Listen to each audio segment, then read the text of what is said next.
Hello, this is Vivian in South Carolina on this lovely Mother's Day Sunday. And this is about the Kentucky coffee tree. It has some other names. I'll put a link to a PDF that I got most of this information off of. And first off, let's see, it grows to 60 to 100 feet tall, has a spread of 40 to 50 feet. It's hardy in zones 3 to 8. It tolerates droughts, chalky soil.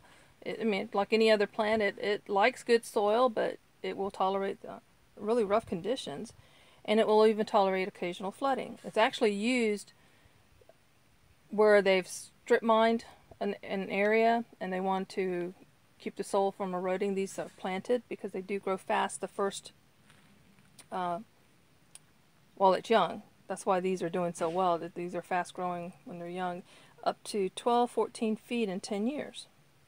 It says that seedlings may be planted after 1 year, but I'm going to plant them this fall. So I ordered them ordered them about that time. I don't know. Oh, got a little visitor.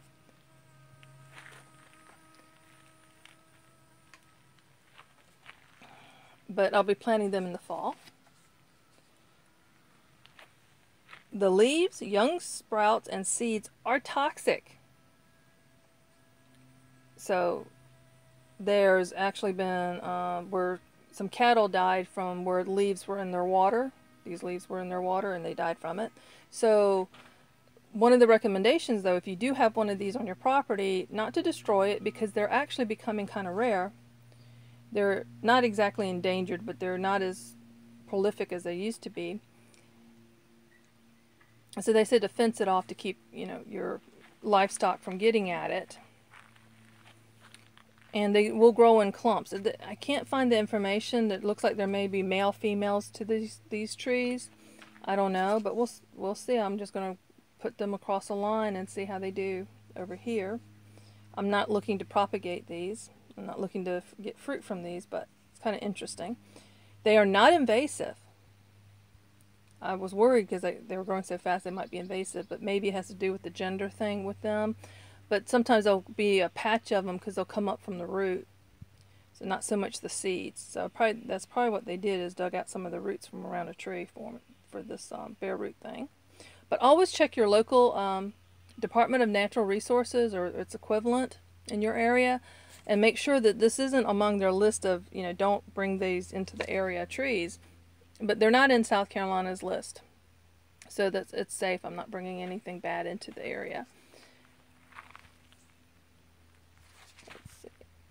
The early settlers did use this as a coffee substitute, seeds and pods. But the seeds and pods, I said, were toxic. They contain alkaloid, cystisine, I think. I'll write that in the description too. But it's thought that the roasting process neutralizes that toxin, so go figure. I mean, coffee's dangerous too, as it is. I was looking for a coffee substitute, so that's many years ahead. Not expecting any harvest on this anytime soon. Not in the next 3 to 5 years. But I thought I'd share some of the interesting thing about the trees. I'm no longer going to be doing weekly bare root tree updates. It's getting really boring. They're doing well. If something happens that's noteworthy, I'll just make a video on that. I'm not going to do a big tree update like I've been doing.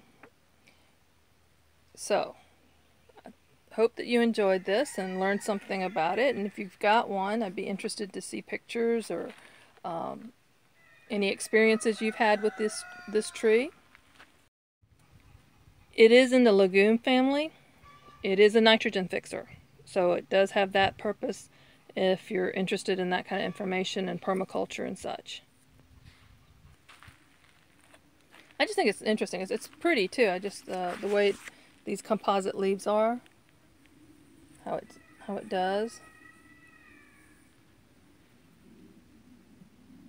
And I like to learn new things about